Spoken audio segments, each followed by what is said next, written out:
Salut à tous, le lycée de Hoche de Versailles. Normalement aujourd'hui vous êtes en cours de géographie avec le professeur Dôme.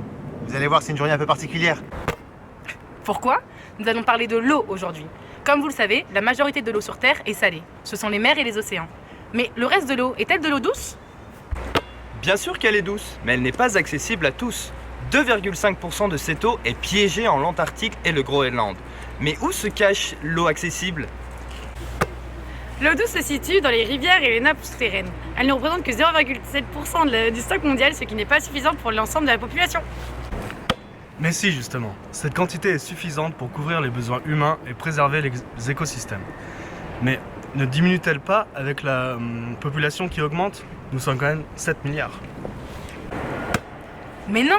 La quantité d'eau sur Terre est la même depuis 4 millions d'années. Et comment? Grâce au cycle de l'eau. Regardez comment ça marche. C'est toujours un mémo qui circule. Parce que l'eau que je bois aujourd'hui a été bue hier et sera bue demain sans doute par quelqu'un d'autre. C'est le cycle de l'eau. Pour l'eau douce, tout commence dans les océans, qui concentrent 97% des eaux du globe.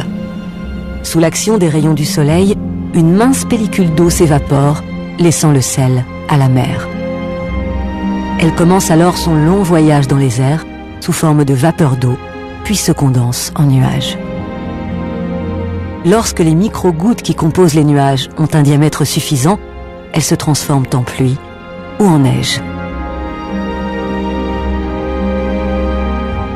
Une partie de cette eau est emprisonnée dans les glaciers. Ils représentent aujourd'hui les 2/3 de l'eau douce qui existe sur la planète. Une réserve à laquelle nous n'avons pas accès.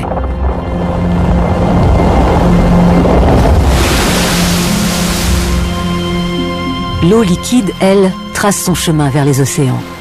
Sa force érosive, sur des millions d'années, lui permet de façonner une multitude de reliefs, de se frayer un passage même dans les roches les plus dures.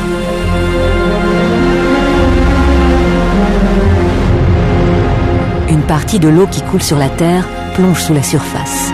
Si on exclut les glaciers, il y a 100 fois plus d'eau douce sous le sol que sur la Terre.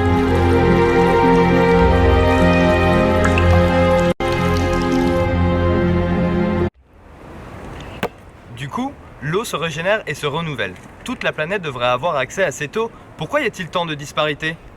Le grand cycle de l'eau qui paraît si bien rodé comporte malheureusement un point faible. L'eau ne retombe pas systématiquement au même moment, ni aux mêmes endroits. Dans de trop nombreuses régions du globe, l'eau manque. Ailleurs, les cycles climatiques alternent des saisons des pluies diluviennes avec des saisons sèches où il ne pleut pas. Les robinets du ciel s'ouvrent et se referment brutalement. C'est ce qu'on appelle la mousson. Sur un quart de l'année tombent les 3/4 des pluies, un moment de renaissance pour les hommes et pour la nature. Une partie de l'eau douce présente sur Terre n'est pas utilisable. Retournée trop vite aux océans, stockée sous la forme de glace ou dans des nappes trop profondes, elle ne participe plus au cycle de l'eau. Comme l'or noir, l'or bleu n'est pas inépuisable. À nous donc de trouver les bonnes solutions pour empêcher l'eau de nous filer entre les doigts. Cela est dû à une inégale répartition géographique et sociale. Regardez donc cette carte qui montre les différentes disponibilités de l'eau douce à travers le monde.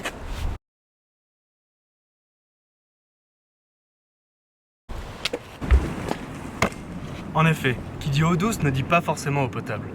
Tu peux voir sur la carte qu'il y a de l'eau douce en Indonésie, mais malheureusement, elle n'est pas potable.